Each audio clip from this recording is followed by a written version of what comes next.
Hello friends, good morning to all of you.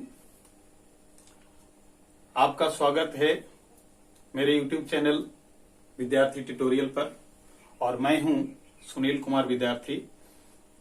मैं आपके लिए काम करता हूं विषय की बेसिक जानकारी देने के लिए और आज का विषय है ज्यामिति यानी ज्योमेट्री।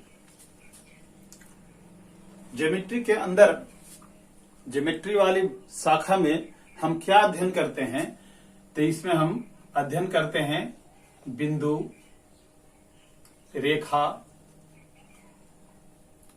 किरण, त्रिभुज, समतल,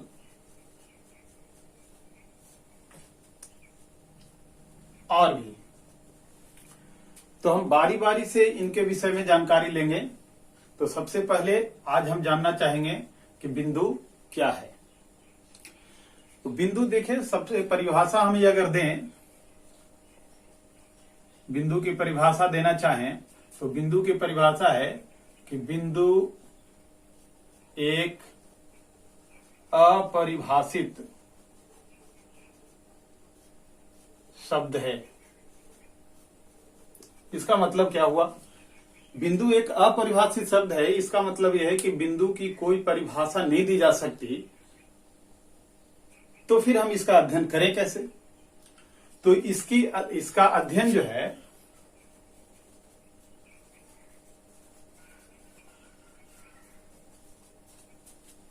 इसका अध्ययन हम कल्पना मात्र से करते हैं। केवल कल्पना करते हैं कि ये बिंदु है। अब कल्पना जब करते हैं तो केवल कल्पना करने से उसका एक सांकेतिक चिन्ह का भी दर्शन देना होगा। तो सांकेतिक चिन्ह है बिंदु का यूं। हालांकि बिंदु की परिभाषा दी गई है कि वैसी ज्यामितीय आकृति जिसमें न लंबाई हो, न चौड़ाई हो, न ऊंचाई हो, मतलब कुछ भी नहीं हो। तो हो क्या?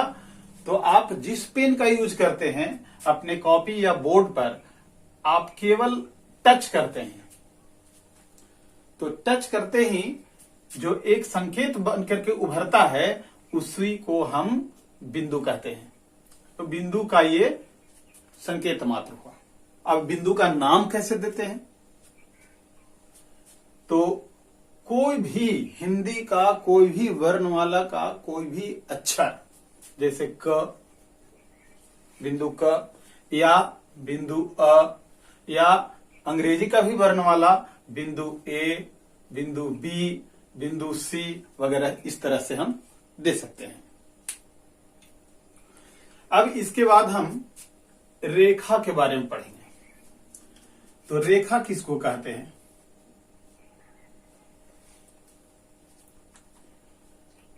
तो रेखा हम कहते हैं किसी समतल में दो बिंदुओं के बीच की जो दूरी होती है।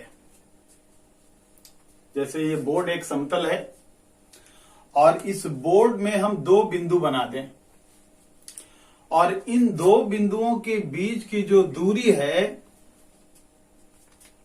उसी को हम रेखा कहते हैं। लेकिन कुछ और भी सीमाएं हैं इसकी। वो सीमाएं है कि रेखा अनंत दूरी तक चलती है और रेखा को हम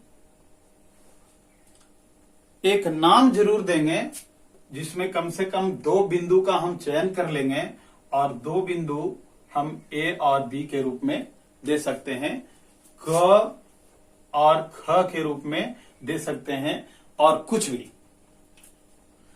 दूसरे शब्दों में हम ये कह सकते हैं, तो सबसे पहले तो हम ये लिख दें कि किसी समतल में दो बिंदुओं के बीच के दूरी को रेखा कहते हैं। अब दो बिंदु कहां होंगे वो नियत नहीं है। अनंत दूरी पर भी दो बिंदु हो सकते हैं। तो रेखा बिंदुओं के समूह को भी कहते हैं। अब देखिए रेखा बनता कैसे है। बहुत सारे बिंदु हैं। अब अभी तो यहां दिख रहा है 2, 4, 6, 7 बिंदु। अगर इनके बीच और भी बिंदु हम दे दें, इनके बीच बहुत सारे बिंदु दे दें हम सटा सटा करके इस तरह से, तो कुछ देर के बाद ऐसा लगेगा कि जैसे एक ये रेखा है। तो बिंदुओं के समूह को भी हम रेखा कहते हैं। ठीक है। रेखा के विषय में अब थोड़ी सी और विस्तार से जानकारी ले लें। वो जानकारी ये है कि एक रेखा में अनंत बिंदु हो सकते हैं। एक रेखा में अनंत बिंदु हो सकते हैं और एक रेखा में कम से कम 2 बिंदु जरूर, एक बिंदु से रेखा नहीं होती, कम से कम 2 बिंदु जरूर होती है। और 2 बिंदुओं से हो करके, अगर 2 बिंदु दें तो 2 बिंदु से हो करके एक और केवल एक रेखा गुजर सकती है। कोई भी 2 बिंदु दे दें। अब दोनों बिंदुओं से हो करके अगर किसी रेखा को गुजारना है तो वो सिर्फ और सिर्फ एक होगा। रेखा में ये भूलेंगे नहीं, तीर का निशान दोनों तरफ होगा, है ना। एक बिंदु अगर हो, सिर्फ एक बिंदु हो, अब कल्पना यह करना है कि एक बिंदु हो तो कितनी रेखाएं जा सकती हैं। तो एक बिंदु से होकर के अनंत रेखाएं जा सकती हैं। रेखाओं का कोई गिनती नहीं होगा, अनंत रेखाएं गुजर सकती हैं। तो रेखा की परिभाषा लिखें।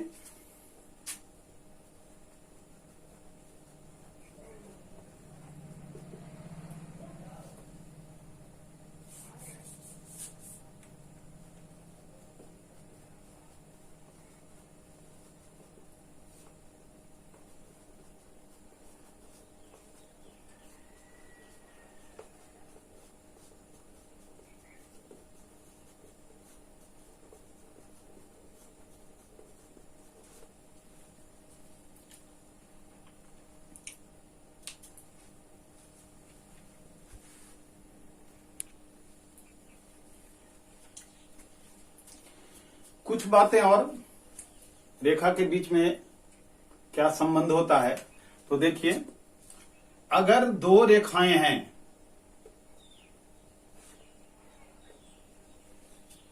ये 2 रेखाएं हैं और इन दोनों रेखाओं के बीच 0 डिग्री हो अथवा 180 डिग्री हो, दोनों रेखाओं के बीच का संबंध जो है 0 डिग्री में हो या 180 डिग्री में हो, तो ऐसी रेखाएं, ये जो रेखाएं हैं इसको हम समानांतर रेखाएं कहते हैं। समानांतर रेखाएं कहते हैं, ऐसी रेखाओं को समानांतर रेखाएं कहते हैं। लेकिन कुछ ऐसी रेखाएं होती हैं जो एक दूसरे के समानांतर न होके, मतलब उनके बीच का संबंध जो है 0 डिग्री या 180 डिग्री के नहीं रहता है, तब वो एक दूसरे को काटते हैं। तो जब काटते हैं तो कम से कम एक बिंदु पर काटते हैं, कम से कम नहीं, अधिक से अधिक एक बिंदु पर काटते हैं, इससे ज्यादा बिंदु पर नहीं काट सकते। तो ऐसी रेखाओं को जो एक दूसरे को काट देती हैं किसी बिंदु पर, तो हम उसको प्रतिच्छेदी रेखा कहते हैं, प्रतिच्छेदी रेखाएं कहते हैं। ठीक है। अब देखिए, रेखा को हम दर्शाते कैसे हैं, उसको संकेत में कैसे लिखते हैं। तो अगर कोई रेखा है, जैसे मान लीजिए ये रेखा है AB, तो इसको संकेत में हम इस प्रकार से लिखते हैं, या इसको हम BA भी लिख सकते हैं। क्या लिख सकते हैं? BA। कभी कभी एक नाम से भी, जैसे रेखा L, ऐसे भी देते हैं। ठीक है। आगे हम पढ़ेंगे किरण के संबंध में।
देखिए, दो या अधिक बिंदुओं के समूह को किरण कहते हैं।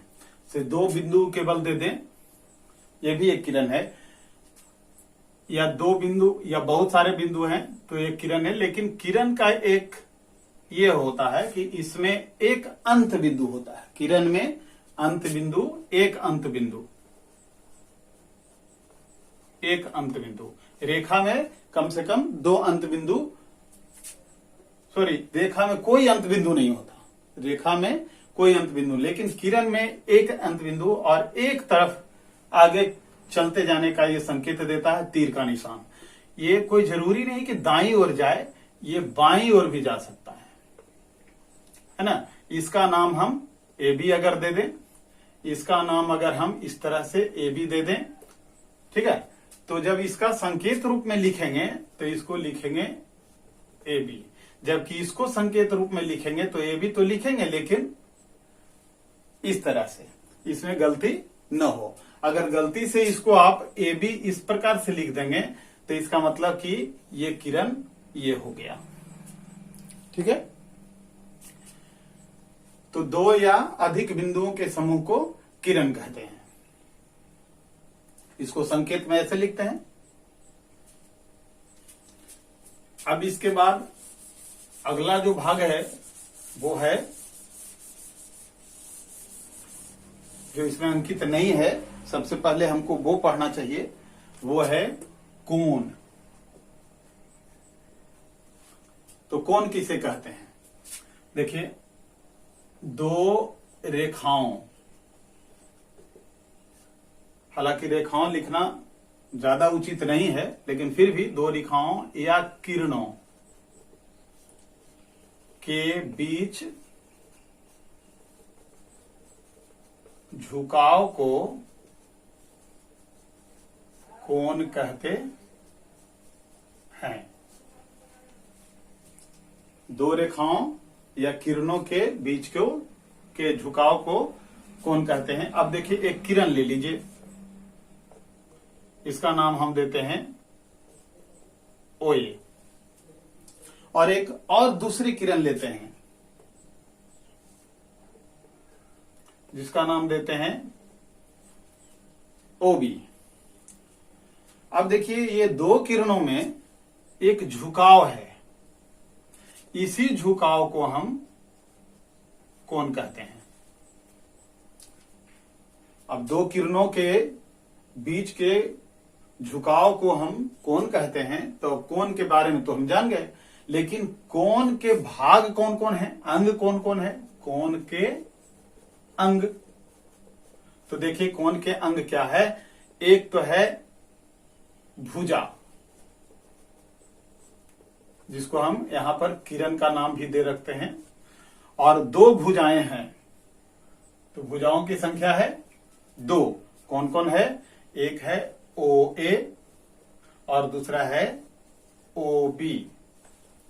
दो भुजाएं हैं, दो किरणें हैं, और यहां पर जहां पर ये बिंदु दिख रहा है, मतलब अंत बिंदु, दोनों किरणों का अंत बिंदु है ओ, तो इसको हम कहते हैं उभयनिष्ठ बिंदु। उभयनिष्ठ बिंदु, और उभयनिष्ठ बिंदु क्या है? ओ है, ठीक है। अब हम पढ़ेंगे कोण के प्रकार। कोण कितने प्रकार के? कोण तो बन गया, लेकिन कोण के प्रकार कितने हैं, तो इसके बारे में अब हम थोड़ा विस्तार से जानकारी लें।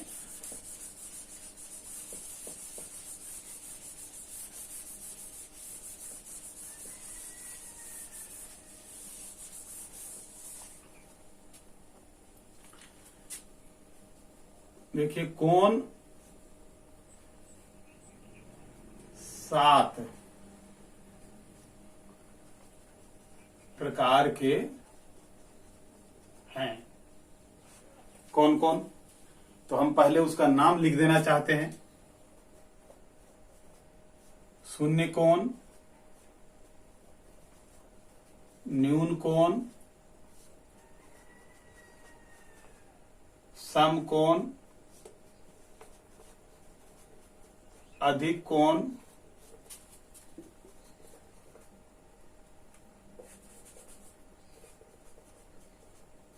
सरल कोण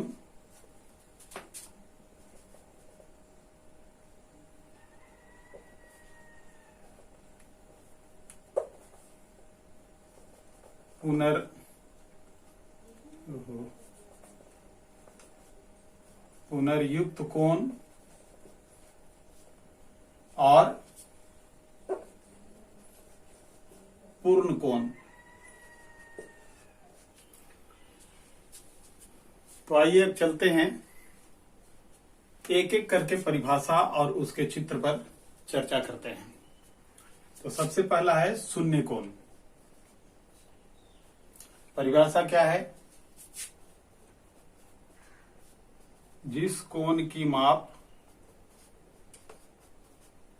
0 डिग्री हो उसे हम शून्य कोण कहते हैं। शून्य कोण कहते हैं। अब देखिए, शून्य कोण, आप जानते हैं कोण में दो रेखाएं या दो किरण, दोनों किरणें एक ही रेखा पर या एक ही इस दिशा में जा रही हो, इसका नाम दे दें बी ए, तो इसके बीच जो कोण का झुकाव है वो 0 डिग्री है। ये शून्य कोण है। उसी प्रकार से अब आगे बढ़े न्यून कोण। न्यून कोण की परिभाषा है कि जिस कोण की माप 0 डिग्री और 90 डिग्री के बीच हो उसे हम न्यून कोण कहेंगे। चित्र होगा, ए मान लीजिए OA है और ये OB है।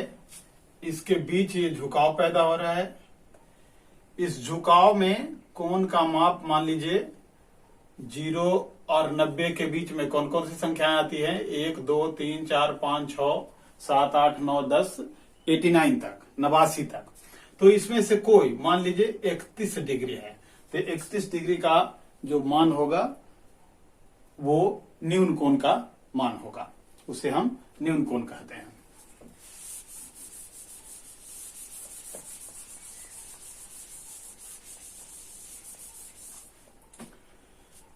समकोण। तो परिभाषा ये है कि जिस कोण की माप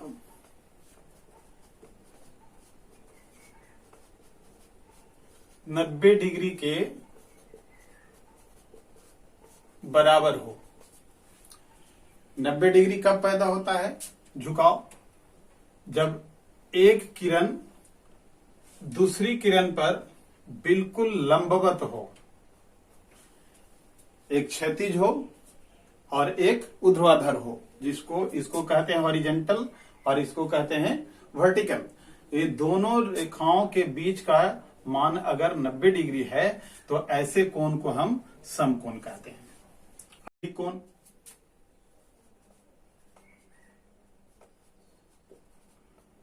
तो जिस कोण की माप बस ठीक इसी तरह से 90 डिग्री और 180 डिग्री के बीच हो। 90 और 180 साफ जाहिर है यहां से बड़ा होना चाहिए।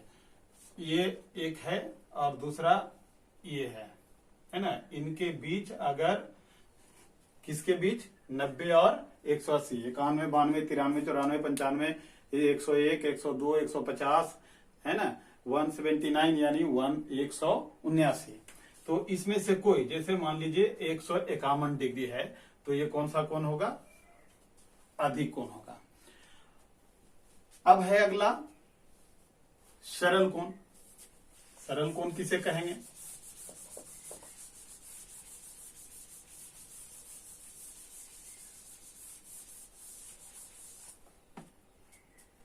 सरल कोण जिस कोण की माप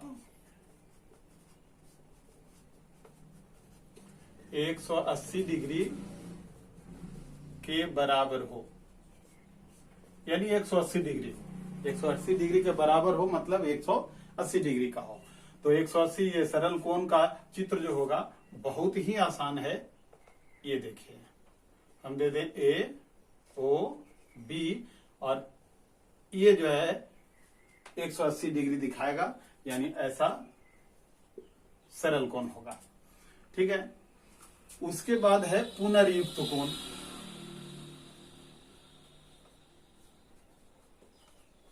इसमें क्या है, तो जिस कोण की माप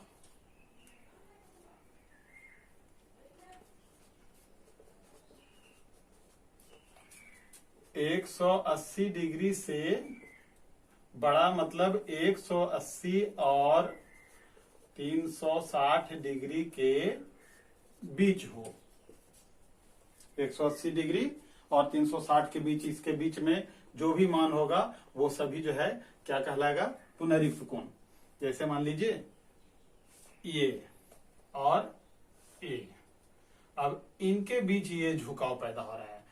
180 से कोई भी बड़ा ले लीजिए, मान लीजिए लेते हैं 195 डिग्री, यहां लिख दें बी या ए, कुछ भी लिख सकते हैं, ए ओ बी। ठीक है, अब एक और कोण है संपूर्ण कोण।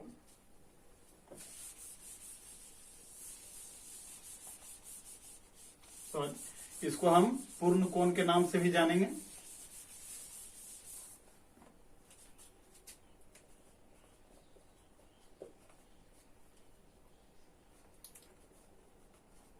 जिस कोण की माप 360 डिग्री के बराबर हो उसे हम कौन सा का हम कहते हैं, पूर्ण कोण कहते हैं। और पूर्ण कोण का चित्र हो जो होगा